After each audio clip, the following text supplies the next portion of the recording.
వికారాబాద్ జిల్లా తాండూరు పట్టణంలో స్వాతంత్ర దినోత్సవ వేడుకల్లో అపశృతి చోటు చేసుకుంది.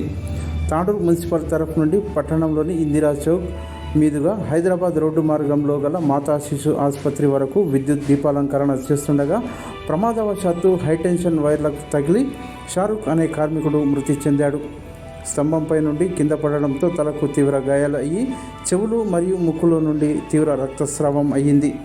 వెంటనే అక్కడున్న స్థానికులు, తోటి కార్మికులు తాండూరు జిల్లా ఆసుపత్రికి తరలించారు. మెరుగైన వైద్య చికిత్స కోసం వైద్యులు హైదరాబాద్కి తరలించగా మార్గమధ్యంలో షారుఖ్ మృతి చెందాడు. విద్యుత్ పనులు చేసే సమయంలో కాంట్రాక్టర్ నిర్లక్ష్యంగా వ్యవహరించడం వల్లే విద్యుత్ ప్రమాదం జరిగిందని స్థానికులు అంటున్నారు. పనులు నిర్వహించేటప్పుడు తలకు హెల్మెట్, కాళ్లకు మరియు చేతులకు రబ్బర్ తొడుగులు లేకపోవడం వల్లే ప్రమాదం జరిగి ఉంటుందని స్థానికులు అనుమానం వ్యక్తం చేస్తున్నారు. విషయం తెలుసుకున్న మున్సిపల్ చైర్పర్సన్ స్వప్న మరియు తోటి కౌన్సిలర్లతో కలిసి జిల్లా ఆసుపత్రిలో చికిత్స పొందుతున్న కార్మికుడిని పరామర్శించారు. తోటి కార్మికులతో మాట్లాడి ప్రమాదం జరిగిన తీరును అడిగి తెలుసుకున్నారు.